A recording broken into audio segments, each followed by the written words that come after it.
첫 번째 경기는 알라베스와 발렌시아의 경기입니다. 먼저 이 분석은 14일 라리가 경기 일정 결과가 반영되지 않은 분석임을 참고해 주시길 바랍니다. 알라베스는 현재 승점 35점이며 잔류권 마지노선인 17위를 기록 중입니다. 지금 강등권인 18위 레가네스와 승점 1점 차로 위태로운 잔류권을 유지 중에 있죠. 알라베스가 지난 시즌 루이스 가르시아 감독 체제에서 승격함에 올라왔고 승격 첫 시즌에 10위를 기록하는 놀라운 모습을 보여주었었는데요. 개인적으로 루이스 가르시아 감독의 특유 4-4-2 기반 끈끈한 조직적 축구를 지난 시즌 흥미롭게 봤었는데 보통 승격팀들이 첫 시즌 친선한 모습으로 기대 이상의 모습을 보이다가 두 번째 시즌엔 전술 파해법이 나오고 읽히기 시작하면서 추락하는 경우가 많습니다. 알라베스가 지금 딱 그런 모습이죠. 다른 리그이긴 하지만 토마스 프레크 감독의 브렌트포드가 승격 이후 몇 년 동안 좋은 모습을 유지 중인 것은 진짜 대단한 일입니다. 그것도 많은 자금 지원 없이 이루어낸 점에서요.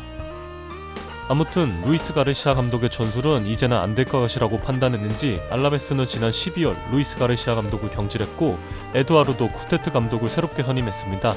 지금까지 결과적으론 쿠테트 감독을 선임한 것은 옳은 일이 되었다고 보는 것이 공격 스텝 부분에선 크게 상승한 부분이며 쿠테트 감독의 짜임새 있는 전방 압박 전술은 확실히 덜 통하고 있는 모습이에요. 하지만 큰 문제라면 득점 상황 너무나도 아쉬운 마무리 능력이랄까요? 발렌시아는 저를 정말 놀라게 하는 팀입니다. 지난 22-23 시즌 약 40년 정도 만에 강등될 위기에 처해있던 발렌시아의 소방수로 중도 부임하면서 리그 16위, 기적적으로 잔류를 시켰던 루벤 바라 감독을 아무런 지원도 해주지 않고 이번 시즌 성적 부진으로 지난 12월 경질했던 발렌시아는 당시 웨스트 브로미치 감독 카를로스 코르베랑 감독을 새롭게 선임했습니다. 하지만 선임 당시 코르베랑 감독이 이끌었던 WBA의 성적이 워낙 좋지 않았었기 때문에 굉장히 의아했었는데요. 하지만 코르베랑 감독 선임 이후 발렌시아는 공식전 11승 6무 4패를 기록하며 승률이 대폭 상승했으며 최근 리그 10경기에서 6승 3무 0패로 무패 행진을 이어오고 있는 모습입니다. 그리고 코르베랑 감독 부임 당시 20위까지 추락했던 순위는 현재 12위까지 수직 상승했습니다. 리그 중반기까지 20위 기록하던 팀이 이 정도로 바뀔지 얼마나 예상을 했을까요? 아마 코르베랑 감독이 아니었다면 지금 발렌시아도 강등권 경쟁을 하는 팀들 중에 하나였을 것이라고 확신합니다.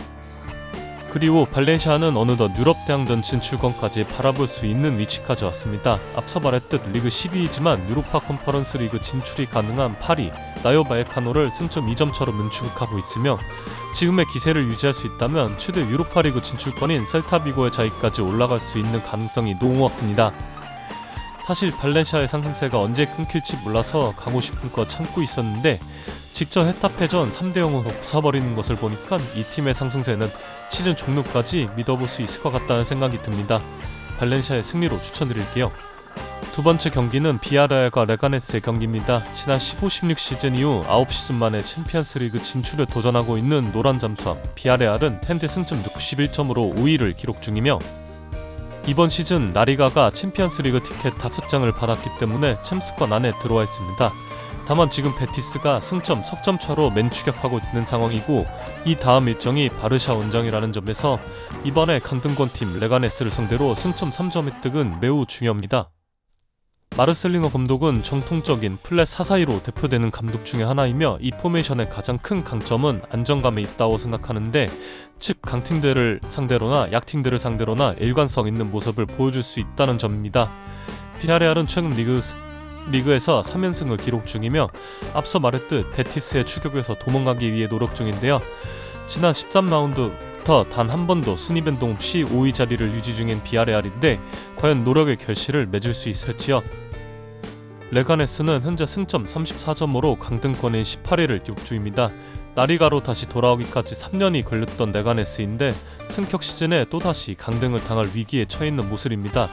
하지만 잔류권이 17위 알라베스와 승점 1점 차이밖에 나지 않고 있기 때문에 기회는 충분한 상황이며 공교롭게도 오늘 비아레알과의 경기 이후 마지막 두 경기 일정이 현재 강등권인 라스팔마스와 바야돌리드 일정으로 이어지는데 이 멸망전의 승자는 과연 누가 될지 흥미롭습니다. 경기 양상을 예상해보면 앞서 말했듯 마르셀리노 감독은 안정감을 추구하는 감독으로 이런 약팀들과의 매치업에서 평균 점유율이 50%대밖에 나오지 않습니다. 레가네스는 백파이브를 사용하며 낮은 압박 강도와 수비적인 전술을 보이는 팀이지만 이런 매치업에서도 예외는 없을 거예요.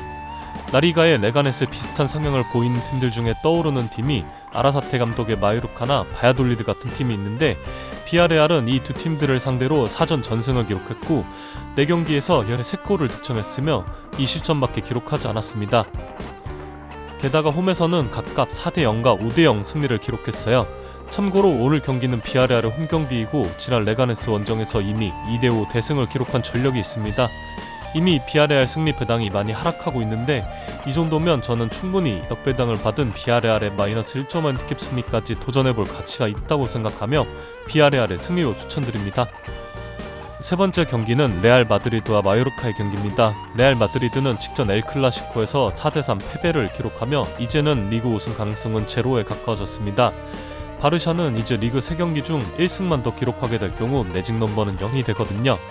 특히 이번 시즌 안첼로티 감독은 한지 플릭 감독의 바르샤를 상대로 사전 전패를 기록했는데, 이게 정말 치명적이었던 것이 슈퍼컵과 코파델레이 결승전 패배였죠.